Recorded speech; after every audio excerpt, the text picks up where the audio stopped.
Okay, so hello again, everyone. So I will take you through the Miro board. So it was actually part of a funded proposal, which was a Fund 7 funded proposal, part of the Acceleration and Mentor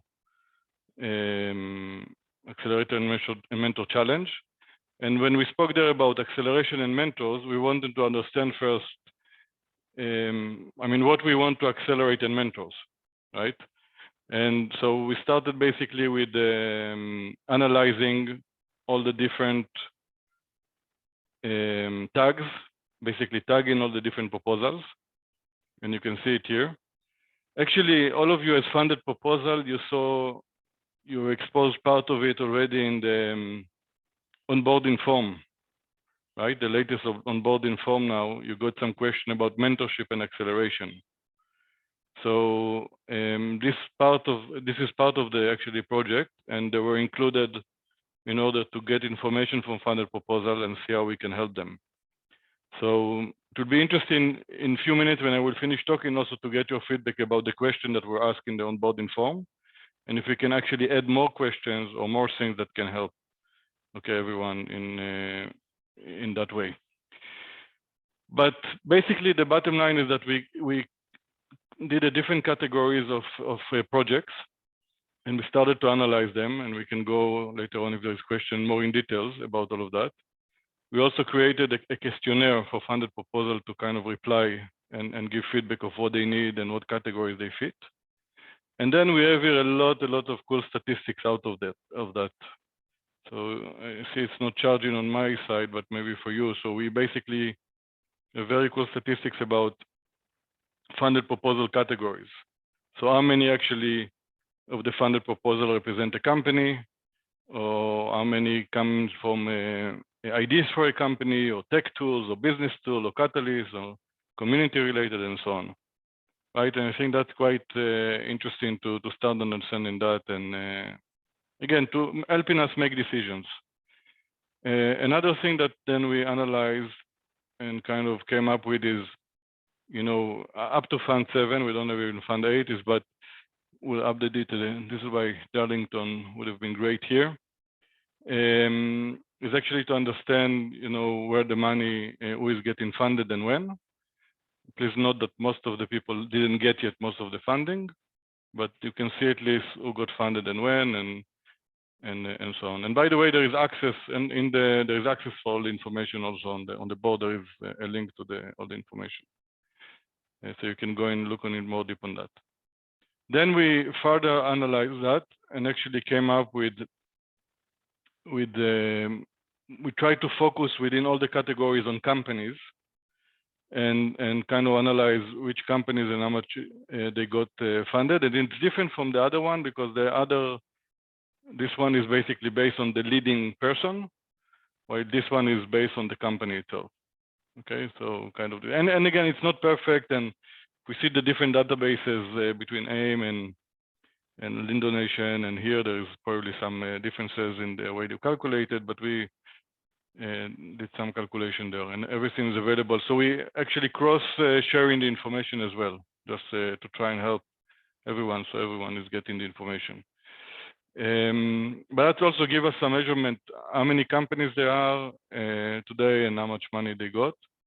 And all of that leads in our view, in our proposal, this is only the first objective, and the most important part is actually the part on the right, which is starting to say, okay, mentorship and accelerator overview. And basically, this is basically starting to analyze how we can start helping funded proposals, right? And the big question is asking is, for funded proposal is kind of, what do you need and what can you do for the community? It's coming together, right, somehow. So it's important to understand the company stage.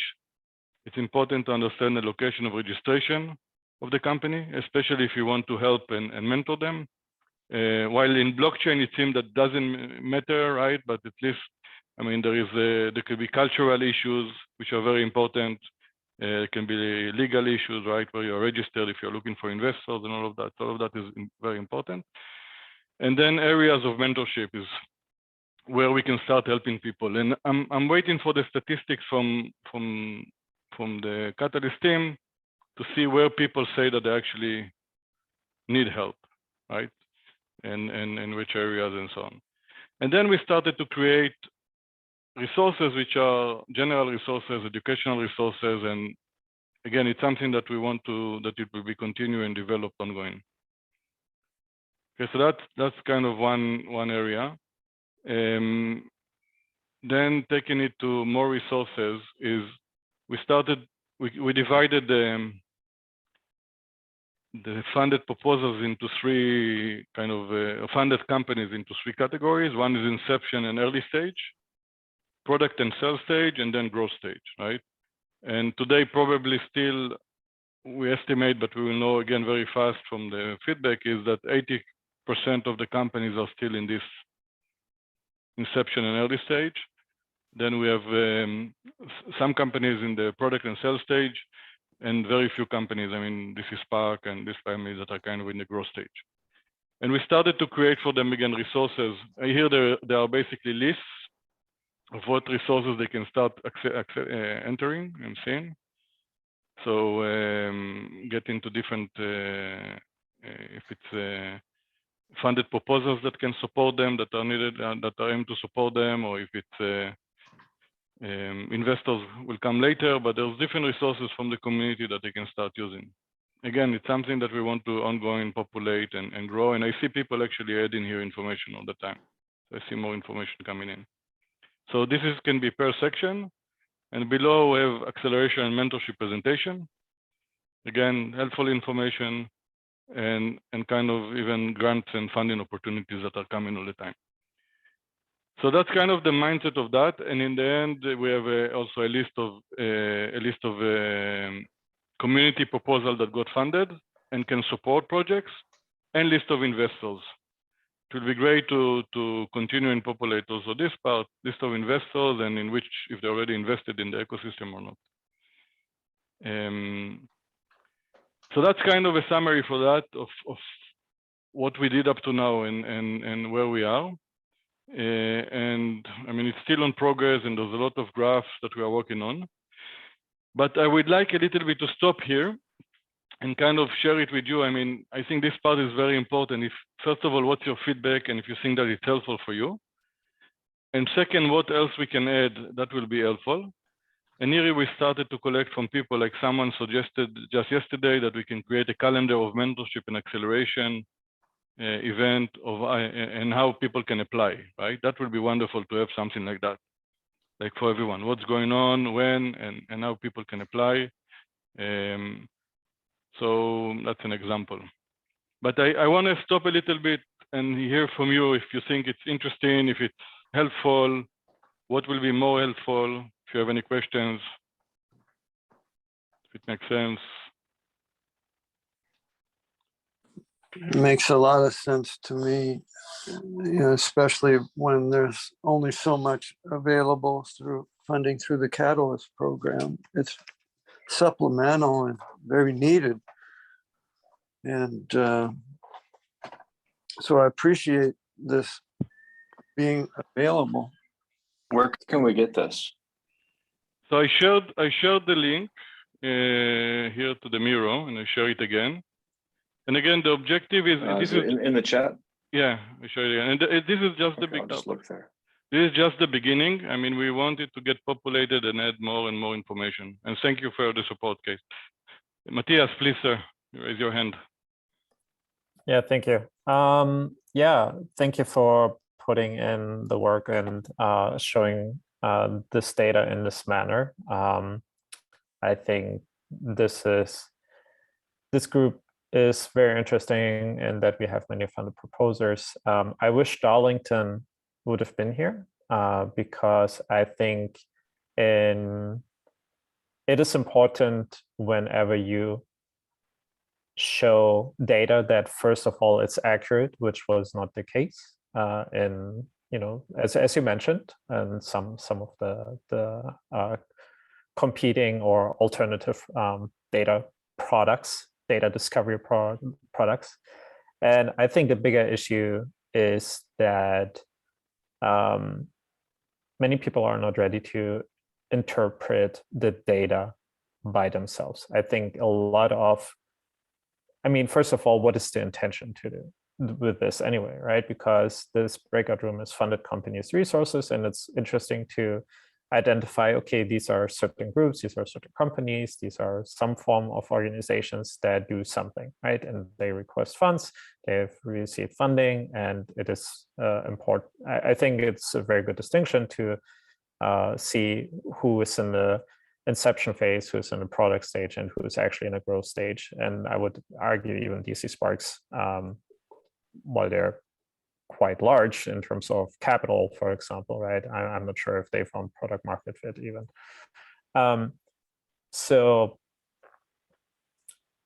And what I struggle with on a daily basis is that it is not communicated well, or I guess some people who've been around for a year or so, or are actively trying to build on Cardano, know the problems that exist. And for that, currently there's just no solution, right? It's easy to say, it's like, okay, well, you haven't delivered, right? But why is that? And so I was hoping that this is the type of room to identify what are the resources that are needed, where's actually support coming from, because it is not coming from IO. It's worse because they say, oh, just send us an email. And you send an email and it's like, oh, post something on Stack Overflow, sorry, the Cardano Stack Exchange or on GitHub issues. But the reality is months go by and IO is just not delivering for technical solutions. And they often make things worse and being very reactive and not listening to the community. And that unfortunately plays a big role because Catalyst is, for a lot of these emerging companies that came out from Catalyst, a big source of funding, because, you know, we're community-centered organizations. And then some of the narrative that have been spun around from some other community members that are more of a competitive nature, thinking it's like, okay, this is, you know, a shared pie kind of thing. What I found out in this fund is smear campaigns work, because you have, for us as a company, or me as an individual, have had my first proposal in Fund 6. And we had a very well received funded proposal there. And we had very good CA, VCA ratings in this Fund 8 as well. And what I've seen in the past, that the voting kind of follows whatever comes out through the QA process with the community and veteran community advisors. And this has not been the case for this fund. Interestingly enough, our win-win expansion in South Africa proposal in a Grow Africa, Grow Cardano challenge was still voted #1. And I think that says more about the community than it says about our company, and that our haters do not care about Africa. So I think there's a very interesting misalignment that was already, or not a misalignment, there were just very different views on what Catalyst is, and that was very made well publicly apparent when a community member was invited during, I believe, Fund 7 last year to speak about their personal pick list. So those are my initial thoughts on this.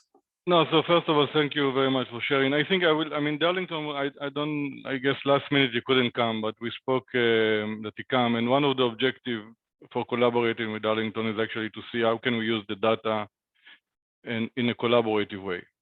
Right, and that's my objective. So, and the objective of this proposal that got funded is how can we use all the data in a way that actually, and this board in a way that is actually helping the funded proposal, and we help each other.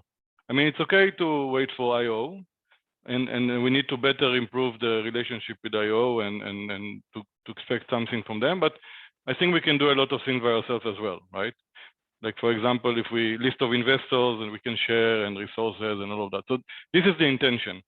In the process of doing so, obviously, we went through the data that was provided by Catalyst, and we kind of did some analysis, which I think was interesting for the community. We didn't we didn't give our opinion. Again, the objective of here is to just show the data coming from Catalyst, and then based on that, start to make how we can support each other, how we can collaborate, and how we can create benefits for us, if that makes sense. And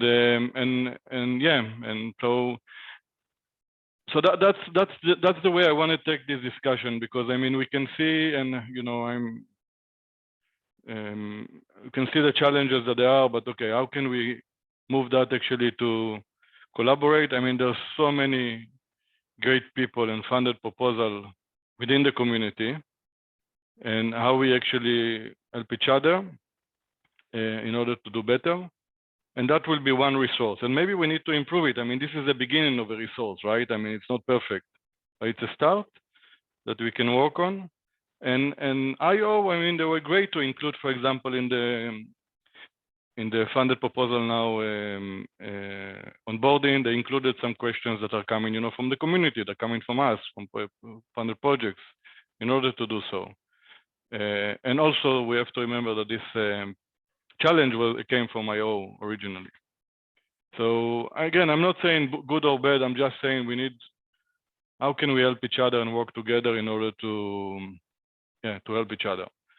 And we are doing it so much already in a way that is not synchronized, right? I mean, I call you, hey, I need help, you help me immediately. You call me, you need help, right? I'm trying to help you immediately. I mean, we are doing it anyway, kind of between us. So how we can do it in a better way for everyone, if that makes sense. And we need help. I mean, if we say we need, I mean, we need help to make it a great resource for everyone. But yeah, I hear your frustration and yeah, on some things. Anyone? But thank you for sharing. And again, I don't know, Darlington, it was too great. I think you have some incredible, beautiful way to present stuff, some of the stuff, I mean, the graphics and so on, but definitely the content itself have to, some things have to be explained. And AIM today actually explained it quite well, right, in the main town hall, that what is AIM? AIM is not one unit, right? It's a lot of team members that actually doing projects, and you cannot just look on it in one unit because the number just doesn't reflect anything actually. Yes, Mercy, please. Yeah, no, hi, Yoram, hi, everyone. Hi. I just want to give you a big shout out for this work, and especially for the collaboration that you have sought in terms of implementing and getting this information. You know, thanks for reaching out to me, you know, as a funded proposal rep. You know, just to say that I'm here. I know that you know, since the first time that we did the coordinator, you know, we presented this at the coordinator meeting, one of the coordinator meetings. I haven't really been available. I got COVID in between there, but I'm here now, and you know, happy to help. But you know, just like you said, you know, some of these things we all, you know, it's part of the frustrations. We just pick up the shovel and figure out how we can make ourselves useful to the community. So thanks for this work, and again, thanks for your high collaborative skills. Yeah. Yeah, no, thanks. but you are wonderful. I mean, you're always, again, one of the community members that is always willing to help, right, for everything and anyone. And yeah, so thank you very much, Mercy. And yeah, I mean, your support is always very much appreciated. And yeah, and the question is, I mean, one question for all of you guys is how we make this more interactive, how people can actually, because I'm reaching out to people and some people are aging staff, but I would love to make it much more, or we would love to make it much better resource for everyone. So how can we do that? What we need to add is that people will come and say, hey, I need now certain type of mentorship, or I want to come here and contribute from my experience. I just been through, I met an incredible accelerator now. I want to share it with the community. I come here, I put it. What we need to do for that, if you have any ideas. or other issues someone wants to raise. I'll try my hand at that one, Yoram. And hi, Mercy. I'm glad you're back and sorry to hear you were sick. Always good to hear your voice. It seems to me that there's a lot of people who are incredibly busy and a lot of people who are waiting to be told what to do. And there's not a lot of in between. It's kind of one or the other extreme. And as much as this Miro board here resonates with me, it's just yet another aggregation of information. And so I wonder if an outcome for a group of people like this coming together is, hey, what's our call to action, right? What's the thing we could put out there that somebody who is not yet engaging, but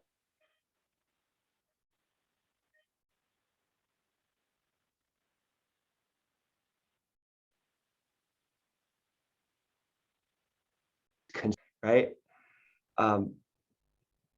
I'm looking at this Miro board and I'm delighted by it, but I'm the kind of guy who gets delighted by Miro boards like this, you know, and that's not everybody. And we don't need, you know, there's so many of us trying to aggregate information. I'd like to really push the efforts to get more people involved. No, 100%. I mean, this is spot on, obviously, and we are all so busy.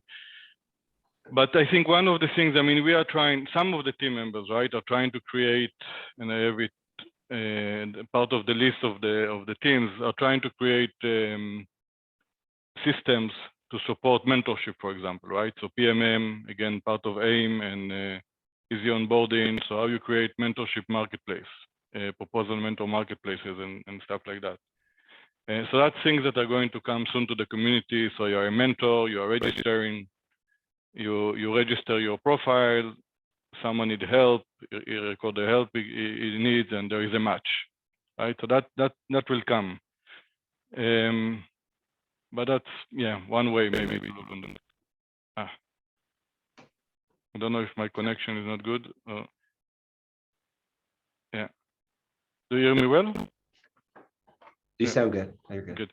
So that will be probably some solutions, but maybe we need to think on other solutions also that makes people life easier. So instead of coming to a Miro board like that, they come to a system and they say, hey, I'm inception, early stage, got funded. This is where I need mentorship, and you kind of see what, from a database, you see what, you know, what mentorship opportunities you have, when you have the next accelerator coming in, which type of investor you can reach out, if you're looking for team members and so on. So maybe it can be an extension of that, but the information coming in, and then you can add information ongoing maybe as well. So maybe we need to develop something out of that. That will be more interactive, if that makes sense. Yeah. I have a suggestion here. It may be off base, but I see the formation of a DAO with what you're doing. And maybe the word would get out faster if we created a token, a DAO. And those people that would collaborate, that would you could their services, and they could be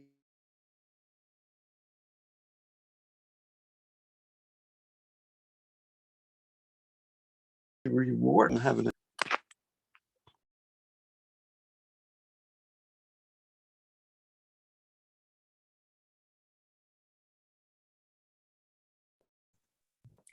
Yeah, Wants you're to run it. muted.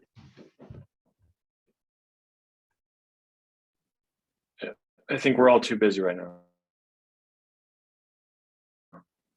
Is there like a job posting section of this Miro board? I'm trying to slip around. Maybe it's not job posting, but maybe like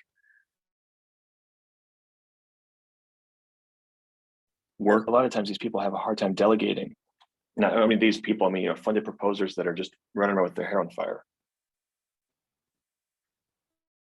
and they don't know who to delegate to or how to get connected to somebody. But if they were to go and find a place where they could post needs, then people in the community can come in.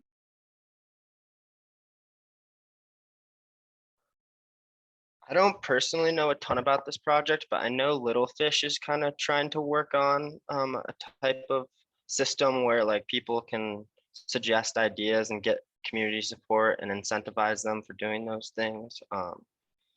That kind of sounds familiar to like what you were talking about, Keith.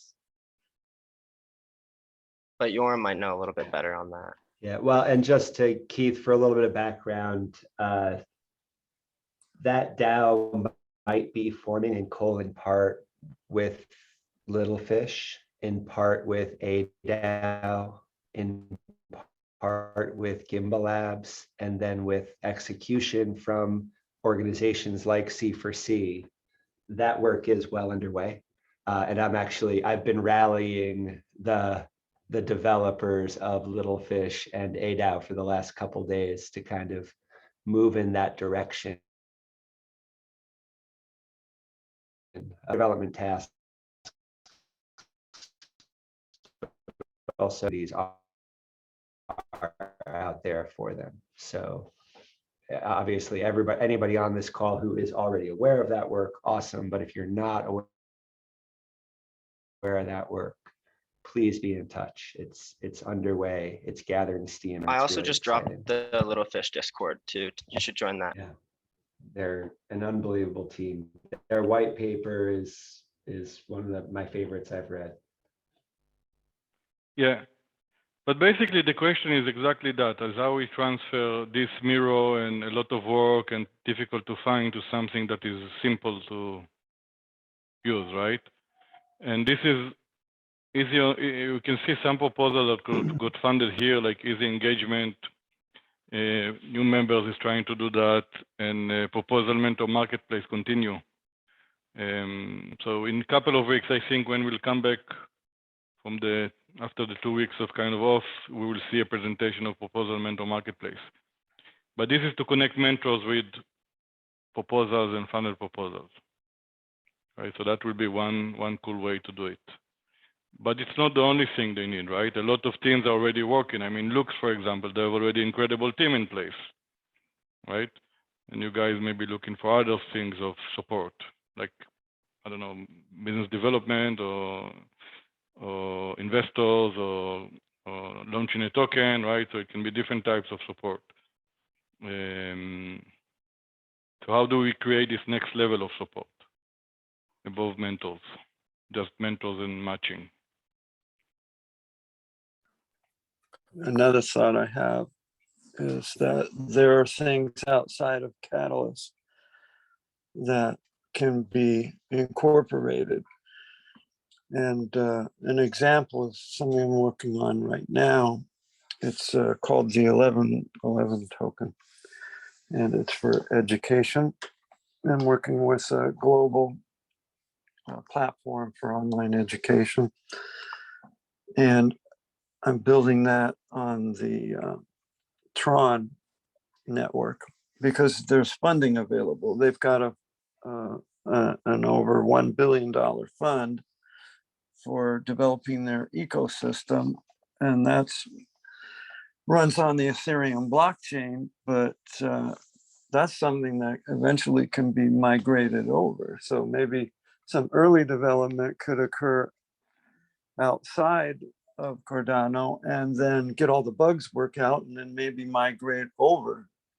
Or maybe there's some funds that would allow some development in conjunction with what's going on in the Catalyst program.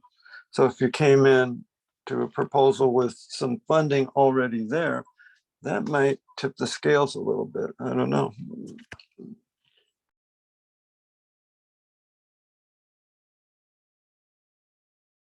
Yeah, completely. So that type of external resources, this is kind of, maybe we need to focus on that a lot, right? On the external resources and the timing of them and what's going on, like a database of external resources, internal and external resources and kind of, but it needs to be populated by all of us somehow. So and maybe we give credit for people that yeah, help to populate it somehow. I don't know, just thinking out loud. I mean, that's a very interesting thought, right? And it is interesting in that, you know, I mentioned there was a little bit of smear campaign, and some of the offenders are actually quite heavily involved in other blockchains as well, and which is okay, right? But I think it would be interesting to indicate that as well. You know, I'm not sure, for example, I'm not singling out DC Spark, for example. And by the way, they are not the ones that I talk about. DC Spark is too busy building to do like any type of smear campaign or anything like that, nor do they need to do that. But for the longest time, looking at DC Spark's website, like there was not a single word of Cardano, for example. Right, which is very interesting because they're always highlighted as, you know, the company, and a lot of the Catalyst proposals are pretty bad, right, or poorly rated, which is very interesting as well. And you know, it's like low effort for them, but you know, their name carries so much weight. And obviously, when Charles does his Twitter Spaces or whatever, you know, Sebastian is always invited to speak. And I mean, they do interesting work. But I think it would benefit if we, to James' point earlier, if we aggregate data, and if we think about going to other blockchains, which I thought about as well, because if, you know, the Stellar Development Foundation, they have the Q1 meeting webinar, right? And I asked them, hey, you know, what happened to the $15 million investment to that one particular project that you funded, like, or announced the funding of May of last year? And their response is like, oh, they hired a really great management team, right? And that's all that they did with that money. That, you know, puts into perspective what we fight over in Catalyst, right? The expectation is to change the world for 10K here in Catalyst. And so far, my company has been Cardano only, but you know, we don't advertise ourselves as, okay, this is about Cardano. This is really about our mission. This is about our vision. And right now, Cardano meets the criteria, the ethos best. But maybe we should be more open to look into other ecosystems as well, because there's a lot more money in other ecosystems as well. And it's probably also a lot easier, and in some aspects, to develop on those blockchains. And especially since the cross-chain collaboration challenge got funded again, speaking from a Catalyst point of view, I think there's the idea to, you know, look abroad a little bit. So it's an interesting thought. But if we propose that, I think we need a little bit more transparency what people are already doing in other ecosystems. I mean, you touch on a very important point, and I mean, Mercy, I think she is still here now, Mercy and James. It's important because I think what attracts a lot of us here, right, from a lot of discussion with all of us, is that it's an impact driven, and you know why we are here, because we hope to create new systems, right? I mean, so it's not that to be the richest, the fastest, the richest, but how can we build strong and great communities, and as you said, change the world. And there is a feeling with the last fund that we are missing this point a little bit, and maybe because we are growing, it's growing too fast, or maybe because I don't know, man, there's too much money in, or I don't know why it is. But I think that's related to how we collaborate, right? Eventually, right? We don't want to create, I mean, how we create many successful funded companies and not one company that takes it all, right? So we need to collaborate for that and create this value between us. And that's something that, you know, worries me a lot, obviously, as also as Cardano for Climate, that again, didn't go through as a challenge. But it's fine, we'll keep on going. But I mean, it's something that, again, it depends on us. And for me, again, saying to what you say, for me, there is a huge opportunity that we missed this opportunity 20 years ago, right? When the internet started, we all saw that it's going to create a better world, but now we still have this opportunity. And it's not, and sometimes it's not easy, like the last fund discussions. And I know for you specifically, but I mean, also, yeah, the discussions were not in the line that we are trying to create this collaborative work. And I think also, again, the way that the information of Lyndon Lation was presented the last time and so on is, I think also they understand that, okay, there is a way to present the information to create collaboration. It's okay to be transparent about the information, right? It's fine to show the information. We need to show it, but we need to, yeah, also explain it correctly and show it correctly and not confuse people and try to use that for collaboration. It's fine if someone got funded big time. I mean, we got quite a lot of funded, like Cardano for Climate, and there's some other that didn't get funded, like the Treasury Guild or so on. We say, okay, I mean, we will use your services and you'll get some money out of it, right? That's the collaborative approach of the community. Comparing to just say, no, okay, we got funded and that's it, we don't get anywhere. So, and that's, so how we develop more of that. And that's really directly related to this mirror board, which, okay, can be improved, we need a better system. But how we use ourselves to collaborate and not to, because there's, I mean, if we want to change the world, there's so much things to change, right? And I mean, we have everything. I mean, there's so many areas to change and we are still so small. Anyway, yeah, just sharing a little bit of that. It makes sense. So don't lose hope, Matthias. I mean, it's okay to look. I mean, again, you need to have a successful company. I'm not the one to tell what to do, but I'm saying I'm trying to focus here to see how can we impact this blockchain to be a blockchain for good. And hopefully we can achieve that. And it's not about and obviously collaborating with other people interested to make in general blockchain for good is something that is great. I mean, also for us. And we are collaborating with other platforms that are trying to do so, as Cardano for Climate. Anyway, I spoke too much. Please, anyone else wants to ask questions or share ideas or? You spoke enough. It just not too much, but I am in total alignment with your purpose of being part of this Cardano community. And I wish to do the same. I'm not here for the money. I'm here to see how much good we can do, because there's a lot of problems in the world. And, you know, you and I've talked before about my mission to help people with brain cancer. And I think that funding can be created through a token that I develop on the Cardano blockchain, or many tokens. There's some that can be tailor-made to a specific cause.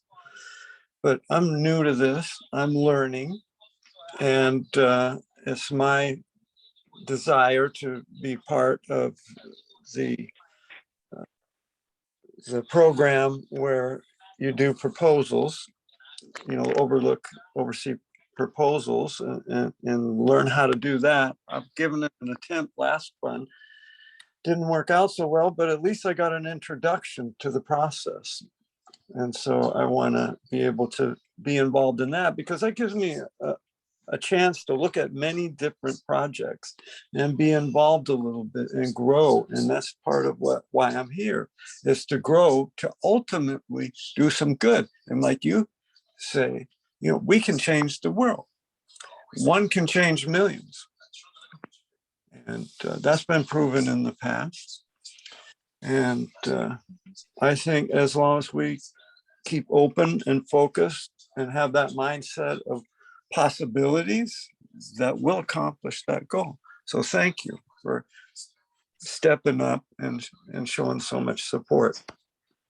No, thank you, Kate. And hopefully you will apply next fund, and yeah, happy to help you in the process as a community for these applications. Yeah,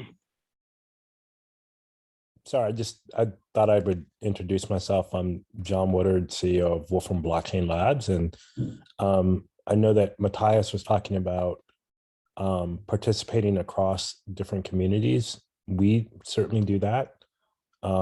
It's part of our mission is to like be agnostic, but also lean toward our partners, if that kind of makes sense. It's very, very difficult to work across a large number of communities. It's very hard to be, integrated and follow what's going on in different communities and try to work with them. So I think, like, someone was talking about what Stellar is doing. It's kind of this situation where I would say the grass always looks greener. whatever resources seem to be available, there are always things that you have to do in order to participate, in order to be introduced to the right people, in order to work with things. So there are always things that you are able to, sorry, my cat is in the background. Okay. Hi. They want to speak also. You want to say his opinion. Yes, yeah, he has his own opinion. So it's kind of like there are always trade-offs. It seems to me, for being involved for quite some time, for almost 4.5 years, certainly not as long as a lot of people, but there's always trade-offs, and there are always things that you have to be aware of. And oftentimes, what I like with the Catalyst program is the deadlines are very clear. It's very transparent. The criteria are very clear, whereas a lot of times you don't have that same kind of criteria or transparency or the ability to kind of know when things are even happening until after they've kind of passed in a way. So what I would say is that it's kind of one of those things. There's always trade-offs. And the more you try to work and manage, the more you kind of have to scale up in order to do so, in order to follow things, in order to participate at an active level, et cetera. Yeah, thank you for sharing that. I can tell you, so I'm part of a community called Cardano for Climate, right? Which we started 8 months ago, and we started from a lady called Melanie just saying, okay, let's do it. And we are today over 250 people. So even to grow a community is hard. Right? Even to work within a community and to make the community efficient, to help the community members, it's hard. So obviously, cross-chain communities could be even more demanding. But we are trying, as a community, we are trying to work on these areas. We created some very cool proposals actually in the last fund, which actually one of them is a business development, decentralized business development. So the community itself going to business development, for example, and get compensated on bringing leads, right? That's cool. So we can start creating these contacts and things within the community. But yeah, it's a fair point working across communities, because I find working only in this community is so hard. I spend 14 hours of my day on this community, and it's still, I still have so much to learn, and I still don't, still do so few. Yeah, definitely. What I would, looking back on it, my suggestion would be to focus small in a small niche and focus one first. Don't try to, because, I think what happens often is that people are like, oh, I'm missing out, right? I'm missing out. And so they rush around to try to participate in everything rather than concentrating their focus on knowing one thing really, really well. And then what happens is you're able to move across different things, whether it's kind of building like kind of vertically in a way, or then thinking horizontally. You still start from focusing in one spot really, really strongly first. Because what happens if you spread out your energy, then it will just take an incredible amount of time, like way, way longer, to develop what the skills that you need, the resources, the expertise, and everything to be effective. So Yeah. you will catch up, much faster by focusing, even though it seems counterintuitive, but by focusing on one area for a long time and committing to focus till you get that right, and then spread out with everything that you've learned in developing that playbook there, you'll be able to go much faster. So it seems that you're kind of missing out, or that you may be not as competitive with other people or whatever, but that's kind of an illusion. 100%. That's my opinion. No, it's 100%. I mean, focus is very important. But what Matthias is a little bit, correct me if I'm wrong, Matthias, is saying, I mean, he's focusing on this community, right, on Cardano for a long time. And he feel, there was things that, he didn't like in the way the community is interacting, right, in the last fund, for example. And this is his frustration. So, okay, so we have two options in these cases. One, to say, hey, okay, let's look for other communities, right? Or how can we improve this community? So, I mean, we are trying to see, okay, how can we improve that? How can we improve this community? Because there's incredible people here. And like in many other communities, there might be people, there's a lot of newcomers. The community is growing very fast. So obviously, if you knew some people for 6 months and you build some trust with them and new people are coming, things can change the dynamics, right?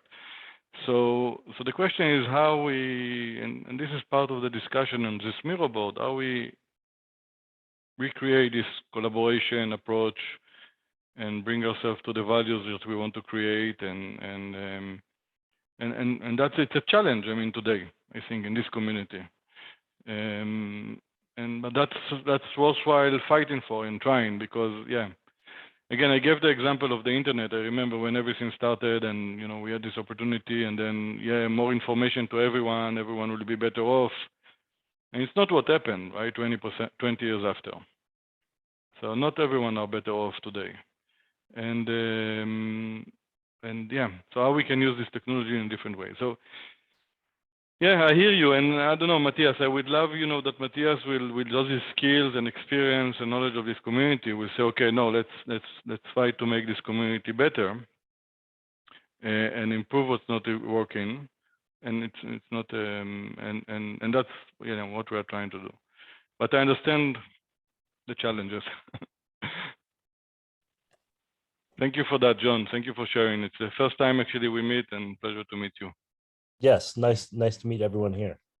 Certainly, if you want, like I saw Matthias connected with me on LinkedIn, connect on LinkedIn or Twitter or whatever, and feel free to send me email as well if you want. I'm going to drop mine. You have some funded proposal in Fund 8? You got funded? Yes. Okay, great. Yes, we do. In which challenge? So we have one in cross-chain, one in DeFi, one in cross-chain, DeFi, developer tools, and I think audit. Okay, good. So welcome on board, and welcome on board. Yes. So and we've been around, and we worked with IOG on different things as well. So it's a learning experience for someone who is saying, like, they didn't get funded. I think it was Keith, just try again. We didn't get funded in Fund 7 with any of our proposals. So what we did was we tried to learn and redouble our efforts. It's certainly disappointing. Like, of course, like anyone, you put a lot of effort into, a lot of the stuff that you do. But I think part of it is digging deeply into like the Catalyst town halls and learning from other people, learning from other proposals, digging deeply into the challenge area that you want, and then writing a proposal that addresses all the different things, and then constantly revising it. And it is a lot of work. Like, and that's just the first part. Yeah. That's just the first part.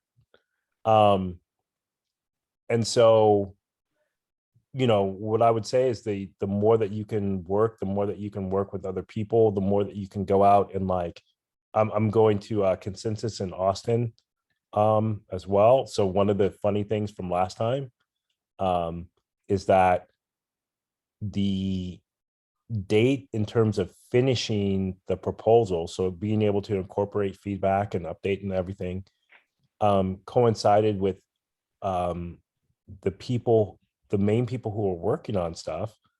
Steph McCurdy, who's actually giving a in a room right now, and myself and another one of our colleagues, we were at South by Southwest. So we were also trying to finish, you know, proposals while at South by Southwest and everything. So planning and everything is also critical.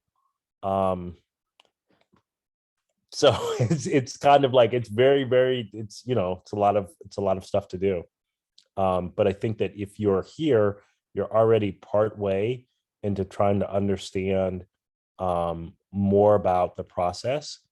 And I think, you know, again, back to what I was saying about learning how to do things in one area, Catalyst has really helped us to crystallize how we need to engage with different communities at, you know, a very strong level, and just be like constantly be engaging and asking people for feedback, and then you will improve.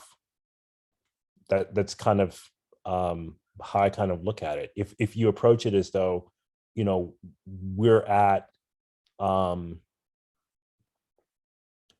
certain level of execution now, and we're just going to strive to improve our processes and improve what we're able to do, and constantly be working towards that improvement, then, you know, you will win as an outgrowth of that willingness to change and execute and improve.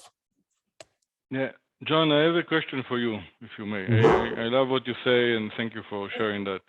I mean, you obviously have a lot of experience and you can mentor a lot of other companies, but what support you would need for yourself? I mean, if you look on you as a funded proposal as a company, what more support you will need? Because the idea is, okay, we have the process of Catalyst and get funded proposals and 100% right. And then we are trying to see, okay, what next, right? Yeah, I think, I think that's a very good question, and that's why I came in. Like, I went to a couple, but I think the biggest thing that I see is that there are a number of sub communities within Cardano, and I'm an adherent now. Like, the more that we have increased our ability to engage, because we're not the best in terms of our company, Wolfram, at engaging with communities, and we're trying to get better, because blockchain and Web3 is all about community. So if you're not, you know, working and trying to understand how you interact with community, you'll have difficulty. One of the best things about Cardano as an ecosystem is that there is this huge emphasis on the community. Now, that's good and that's bad. It's good in that, like, there's a very strong and resilient community. It makes it difficult in that once you're in Cardano, there are all of these sub communities that exist, that it's hard to understand how they exist and how they interact with each other. I'll give an example of that. There are the Cardano ambassadors. There are now D-reps. There are stake pool operators. There are CAs. There are, you know, all of these groups that exist, where it's difficult to now put yourself in front of these groups. Like, and so I have a level of empathy for, like, Keith, if you're coming and trying to propose and now you're trying to interact, like, there are a lot of different groups, and it's hard to even understand how many different groups there are, or like the magnitude of numbers in these different groups. So I would say that's like one of the larger problems that we're trying to deal with, because one of the things that we have, one, we have this view of Web3, that Web3 is moving users from just being users who are passive, who just kind of have a one direction relationship with whatever platform they're using, to users who are stakeholders. And as stakeholders, they have rights and responsibilities, where they're going to, when they create value, they receive value, and they're going to participate in governance. And so they'll have to have, they will get rights, receiving value or giving value, and they'll also have responsibilities to be able to judge how they do things. That can be very overwhelming and difficult when there are all of these things, all of these groups around. How do you talk to ambassadors? How do you interact with them? How do you interact with state pool operators? How do you interact with, other folks who are out there? It's very difficult to get started, to get oriented and interact with the different groups.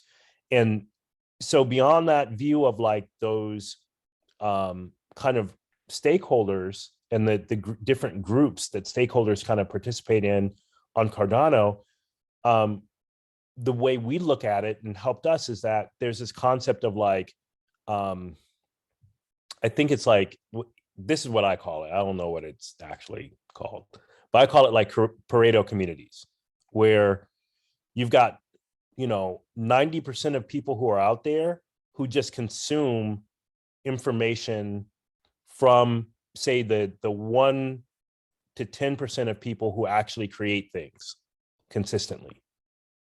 And so within Cardano, those folks who are creating things, part of it is like the folks in Catalyst, but then there are the stake pool operators, and there are all of these other groups. And it's hard to get in touch with those people who are creating things. And I think, as other people have said, to, give them material so they can create things as well based on new projects that you're working on. That is difficult to understand how to do. And we're having difficulty understanding how to do that. And so I can only imagine if you have, less people or less of a nucleus to figure out, well, how do you get in touch with those people? How do you educate those people on what you're doing? So then they can go out and educate lots of people. Does that kind of make sense? So that's what I'd say, like, those are some of the biggest things that we're trying to figure out now. That's why we are trying to actively engage a lot more and figure out, like, how can we help and answer other people's questions, with the idea that, when we have a question, we can also go to people with those questions. But all that stuff is very difficult. We do not have it figured out. We're trying to understand how to solve some of those issues. No, it's good, because it's a very important issue. That, I mean, even to people that are long time in the community. I mean, I think to understand what's going on and to get actually support and sync between the different parties, it's complicated. It might be a part of a decentralized community or decentralized system, right? Also, this complexity of, because like Phil said today, actually in town hall, I mean, he built a lot of tools, but it would be great that other people will build tools as well. We don't need one tool, we need many tools, right? So this decentralized approach. But the question is how we still can help in a simple way to people that are coming on board, and in this case to funded proposals. I mean, there's many others that are trying to solve the issue of onboarding people to Catalyst and Cardano. And it's also a very complex issue, as you said.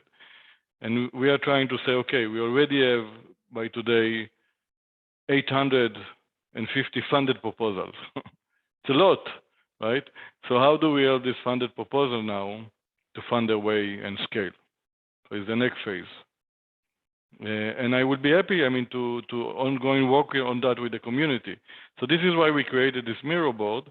But obviously it's complex, right? Because we have time to go and read this mirror board. So we need probably to create some kind of a system out of that somehow make it easy for people to say, hey, I'm funded proposal, this is the help I need, and somehow make the magic and give them the resources they need. Yeah, the other thing I would say is like, and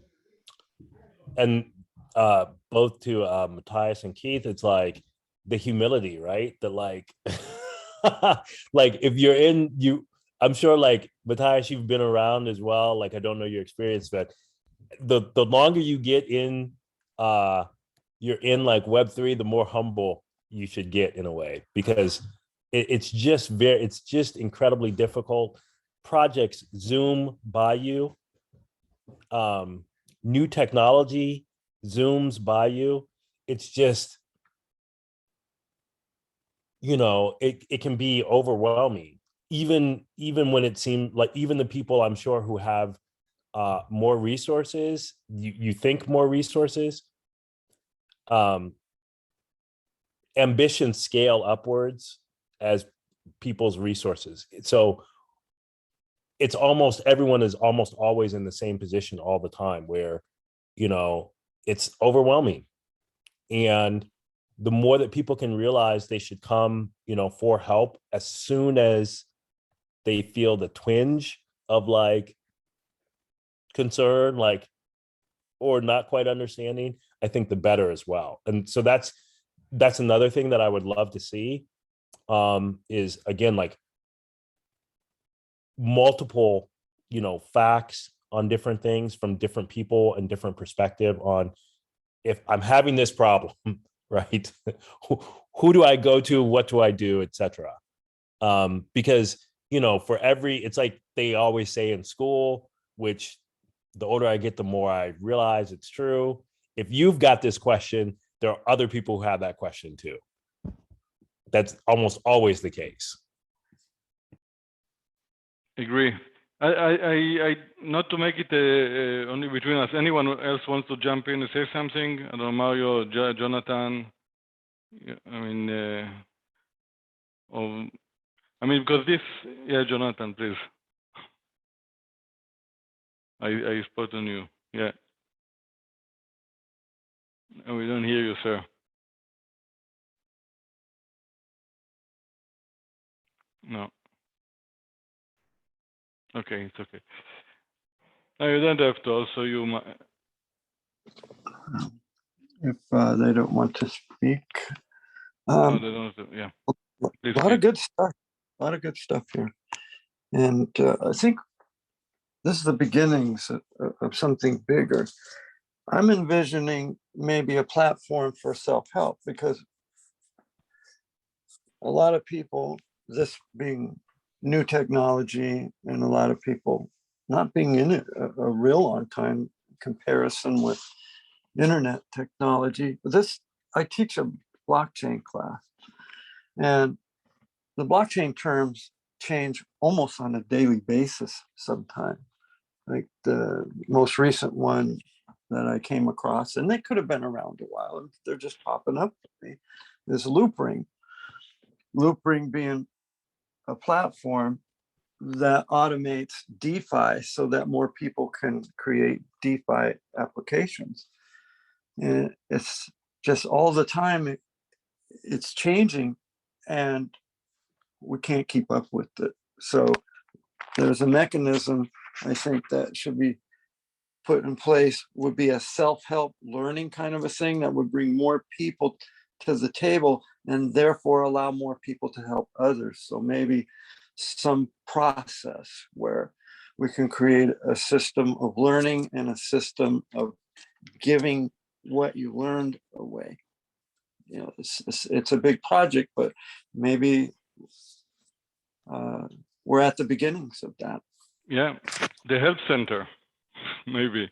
John, what you said, and Kate, I mean, maybe we need somehow. So we are doing at Wolfram, so we're doing a study group like June 20th. And the study group, I think, is like 2 weeks, and each day there'll be like an hour lecture, at least 45 minutes, and we'll try to have a Q&A, and we're also doing more workshops. Those will just be free, and we'll encourage people to come. And like, it's not like, Keith, to your point too, it's like, I've been around a long time. There's certainly like a technical ceiling on what I can understand. or am willing to like study to try to understand.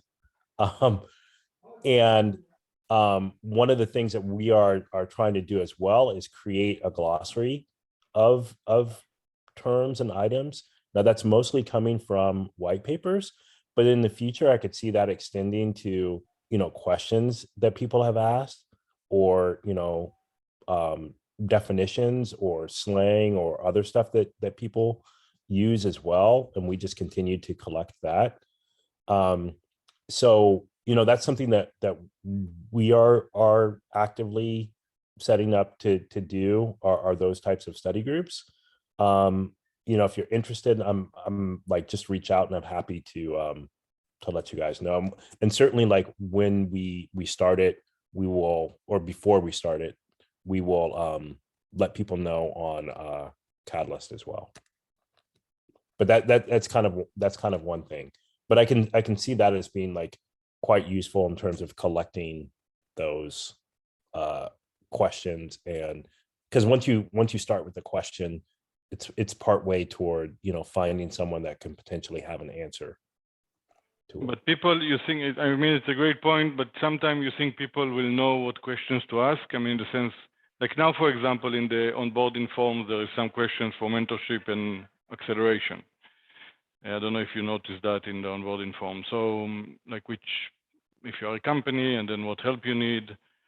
Yeah, so it's interesting to see if people, because also a lot of the funded proposals, if we get to come to that, are not necessarily, not necessarily companies by mindset. I mean, if you know what I mean. I mean, it's not, can be a lot of great people with ideas that are starting a company and maybe register them, but very early stage, right? Also, a lot of them.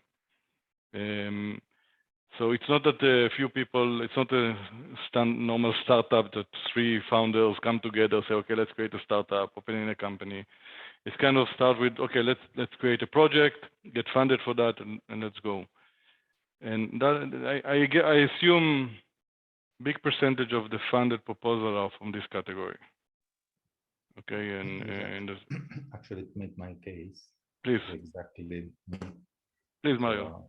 Yeah, no, you are describing exactly my scenario. So I had this idea, I applied, I received the, it was funded. Now I have the problem. Yeah, but how can I build all of these things on my own? I have to make a company, build a startup. The first thing that I did was quit my job, because I didn't have enough time to learn all the things that John was saying. Things go so fast, and you feel that you have to learn, or you feel that you are slow as a person, or slow learner. But in terms of business, now it's time of eventually asking for help. Hire people, but before hiring, you have to build a company. Otherwise, I don't know what kind of how you can hire with this. No, of course, I have on the proposal. I pointed we need these people with this background. One of the reasons why I joined this conversation was because what next? Mentorship is enough. Yes, maybe. Maybe an incubator, probably. Maybe looking for seed, some VC. So yeah, I have to figure it out, all of these things, and or eventually don't make any money, just build the software, make it open source. That's it. I don't know. Is it the way that I want to do? No, I don't know yet, but looks like I'm in the same position with other people. Nobody really knows. Yeah. No, thank you, Mario, very much for sharing it. And actually, there is a use case here of Matthias. I use a lot your use case, Matthias, when I said that Matthias and Victor and so on, they met on Catalyst. So the team, correct me if I'm wrong, right? But they kind of their team met on Catalyst, and then from that they get to know each other. So it was funded proposal working together, and then they created a company, and now they're employees and they are growing very nicely. And so yeah, and that's amazing. So yeah, okay, there are challenges. I mean, this is welcome to the entrepreneurial world, but I think that's I use this use case a lot. So yeah, so part of the idea of creating these collaborative tools is to start helping and meeting together, and yeah, and helping people like yourself. So thank you for sharing that, Mario. Yeah, please, Jonathan. No, we don't hear you. Still no. Okay. Try restarting the blockchain. Yeah.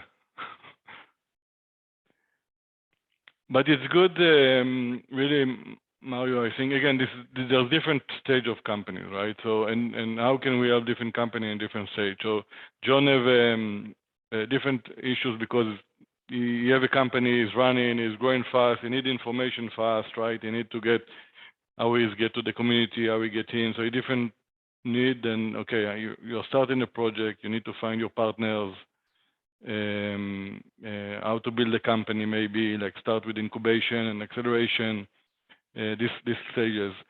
So this is why we kind of in the mirror board, we cut it to different categories and of different companies and what resources we can build for each stage of a company, basically. That's kind of the idea behind that. But the mirror board is not good enough because it's too much information out there and takes time to look and to update. So we need to create something better than that. Please, Jonathan. I'm still dubious. You got me? Hey, okay, good. Terrible feedback in Zoom's audio panel. It's giving me no readout now, but yeah, anyway, regardless. So I loved everyone's conversations and input so far. It's been really good. I think a couple of things. So the mirror board I like, Yoram, it's very good. I think it'd be interesting to see again, like Matthias was asking for, is to have some kind of input from projects into this board as well. So to be maybe to highlight things like blockers that are coming from IO and things like that would be really useful, and any sort of interface like that. But then I was thinking again about, okay, who's this targeting? Is it actually a tool for funded proposers to be using, or is this just a way for us as a community to analyze how we're doing in terms of managing our funded proposers? And I'm saying all this from the context of being an unfunded proposer. So, you know, I haven't had a successful proposal yet, which probably indicates to me that there's a need for pre-funded proposer mentoring and and acceleration. So, you know, my proposals have received votes, but just haven't been able to be funded because of the limitations in available funding so far. But one of them, which is very interesting and plays into Mario's scenario, I think quite well, is in collaboration with Catalyst Swarm. We had the concept, so essentially myself and Felix had the concept of running Swarm Labs, which would be a sort of incubator, mentoring, accelerator for funded proposers. Because there is definitely a lack of that structure that Mario was mentioning. And it particularly in and around supporting, so networking, tying individual idea people, creators with their technical teams, things like that would be very useful. But also just about creating that legal, you know, geographic jurisdiction requirement, you know, is a heavy burden on any, certainly single proposer. So my idea was, okay, we have several small businesses in and around the community who are already interacting in some way, shape or form with Catalyst. They have the employment laws already met in their countries. They have their the contracts in place. Often they have all that sort of legal infrastructure that could be employing people, giving those developers, those ideas guys, those designers, creators, the infrastructure that they need to do the everyday interactions with the sort of fiat world, like getting on a credit score in their local countries, being able to apply for mortgages, paying rent and things like that. They're all, you know, even qualifying to pay rent. All these need systems that are in the fiat world at the moment. So actually that's part of the whole mentoring thing, is actually we could create a support infrastructure where small businesses are utilized by the community to provide that legal support to Project Catalyst funded proposing teams or individuals. And so, yeah, I think that, you know, that was a $150,000 proposal in Fund 7 that didn't come through. But depending on what you guys all think, that might be an indicator as to whether we put that proposal in again in one of the next fund. Sorry, that was Fund 8, so Fund 9. So I don't know, I have certainly less experience, but from what we have seen, you need to analyze the funding amounts, because that's a higher funding amount. And that the problem in a way with Catalyst is you could get all the votes, but if the money isn't there, then you're not going to be funded. And that's all or nothing. It's not like a probabilistic thing where, oh, we're going to fund you. Like, say you got approved, but the money wasn't there, you don't have an option to downscale.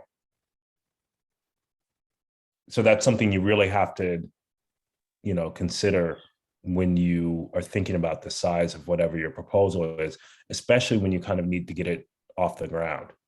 Does that kind of make sense? Yeah, and it's with this proposal, it was kind of a litmus test almost. That's kind of oh, sorry, I think I'm breaking up. Yeah, so that proposal was kind of a litmus test in terms of just seeing the appetite in the community for a proposal of that structure. So, you know, it's not too bad that didn't get funded, but it's, you know, because the whole of Project Catalyst is an experiment. And so even just proposing and getting feedback is a useful part of that experiment process. Did you get approved? Yes. Yeah. So, I mean, that's the thing, like, you've got to see that as being like good, like mostly good feedback from the community. I mean, that's how we interpreted having things approved, is that it's kind of not like a complete, you know, yes, no sort of thing. Like, you can certainly get declined, like entirely, like not approved. But if you're approved and not funded, you have to view that as good feedback, just in general. And like the proposal, there may, you know, people support your proposal and they supported it enough to fund it. It's just that the funds weren't there. And like, again, like how I would look at that is you have to consider how much you're asking for versus potential competition. And then also like whether it's, you know, I don't like to use the word fair because I don't believe in fairness. I believe in like reasonableness.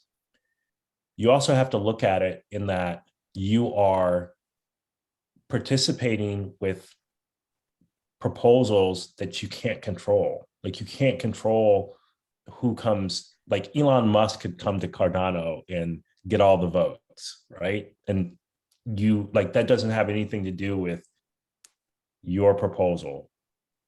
It's just that there was something that like drew more things. So one of the things you might also do is consider, how can I split these things and reduce kind of the amounts from a strategic perspective to increase your probability of being funded. Mm-hmm. So that would be like, I don't know if we're also giving advice, but that would be my advice from that perspective. Yeah, because it sounds like, I mean, you made that first hurdle. It's just, how do you then kind of optimize in a way to deal with the game theory dynamics of group voting across multiple challenges? Mm-hmm, mm-hmm. And yeah, and I think certainly getting approved and getting the number of votes we did gives me that indication that actually this is a viable idea.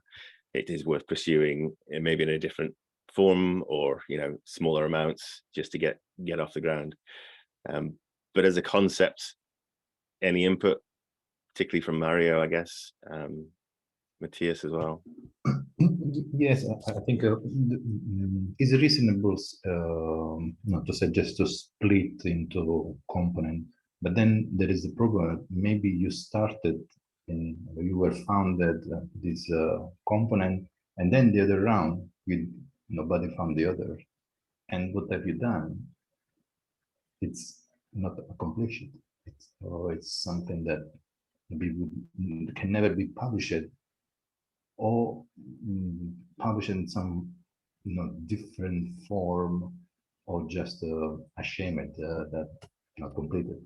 And so this risk, unless you love the project and then you put your money, change a little bit the scenario. Yeah, and the concept of it is that we have like a central resource within Catalyst that's community owned, that can be used to support. So for example, it could be some a group of people a group of mentors in Catalyst that you could go to and say, okay, I'm funded, I don't have the full team around me, I don't have any legal infrastructure to hire people. Can I use Swarm Labs to, who have this pool of funding available to be used specifically for funded, for other funded proposals? Would that be of use to you, now, if it existed? To me, it would. Yeah. Like even if I have the structure already, right? Because that's the biggest hurdle, actually. And interestingly enough, so I interviewed, I don't know, 100 people or so, maybe more, over the last 4 weeks or so, just for our internships, right? And I posted the internship position for Cardano decentralized applications, aka Plutus/Haskell developers, in the IoT's technical community Discord server. I got this time around one decent application, a couple of more, but I actually found a lot more success with the older platforms like AngelList, right? Like AngelCO, which was interesting. Right, and it's also not ideal, because only if you're a great Haskell developer does not mean that you're prepared with the bullshit that is happening in Plutus right now with the tooling, and calling that a version 1 is ridiculous. But right, so I know that James is trying to, of course, continue to support the developer community with that. I think like with developer resources, and having someone who's been there, done that, at least is aware of the pain that we as Cardano developers experience.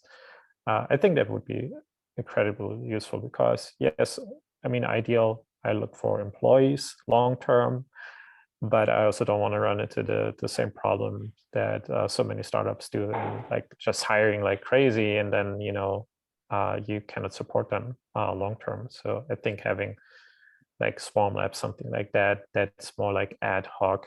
I know Felix is experimenting with D-work in a couple of capacities. So I think that would be very, very interesting, and might not even require Catalyst funding, but I think it would be definitely helpful.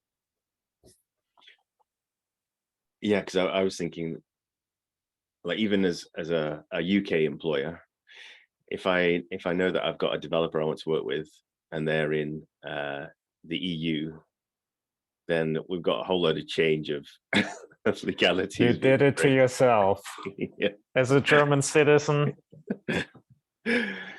So if we could bypass that whole headache and just have another small employer in the EU country that's or just in the EU probably, that could actually provide the structure in that company, and then there was just invoicing between two businesses, I think that would be a really useful. I would like that. I would like that too, because you have companies like Deal, for example, right, which you pay like $500 per month, just and that's for one employer, sorry, per employee, not employer, that would be good, right?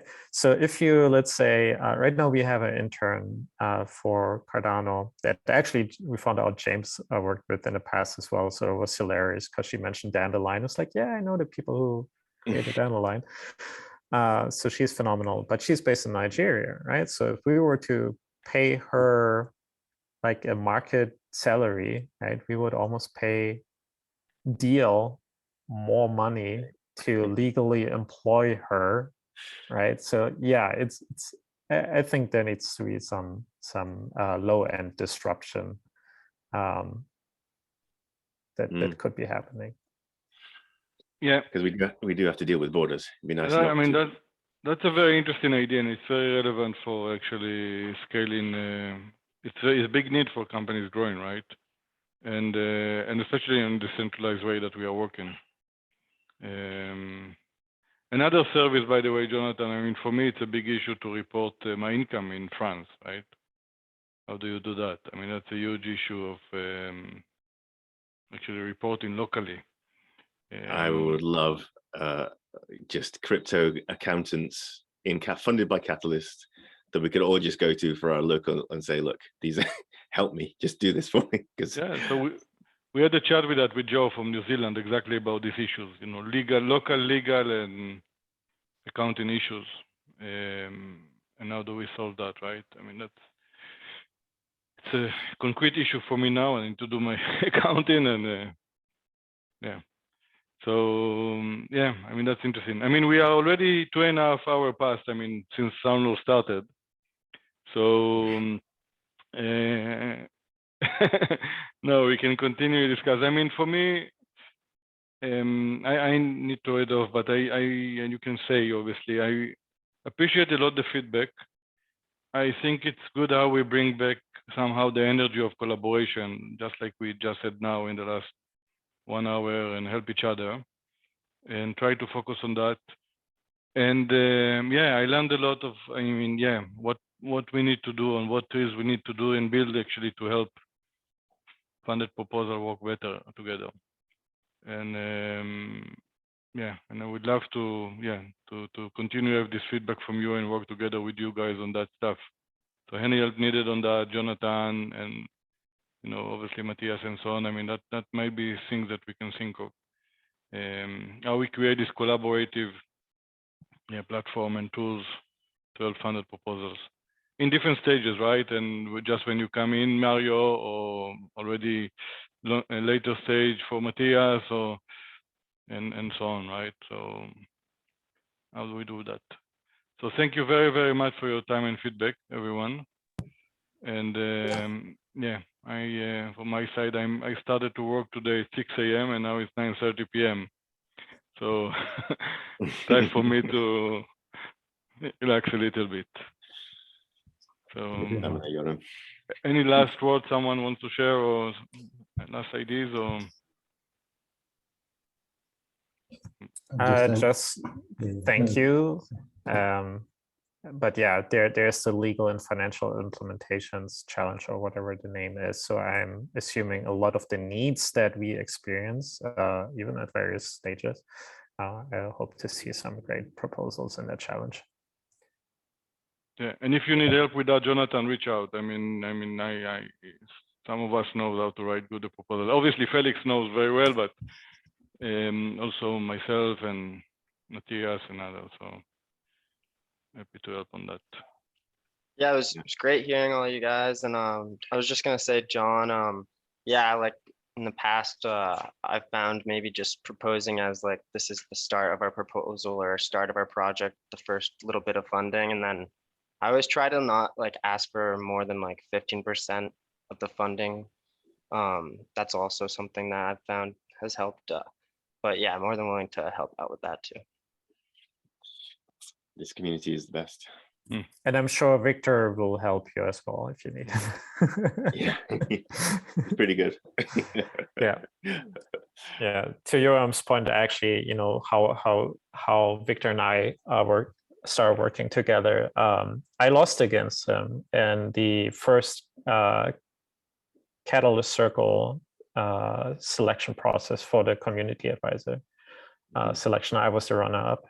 He luckily got the, or not luckily, deservingly so, got the seat. So, but yeah, that's how we started. I was a loser. He was the winner, and we started working together. Yeah, it's all a big experiment. We're just, it's no winners and losers. It's just future collaborators. Completely. Thank Definitely you. definitely not a loser in my eyes. So with everything you do, so yeah, keep on, sir. Good speaking, guys. Have a great rest Thank of you your very much. day, night, Thank you. Bye bye. afternoon. Bye bye. Bye-bye. Miro is very good. Bye. Jeremy. Hey, Jonathan. Hi.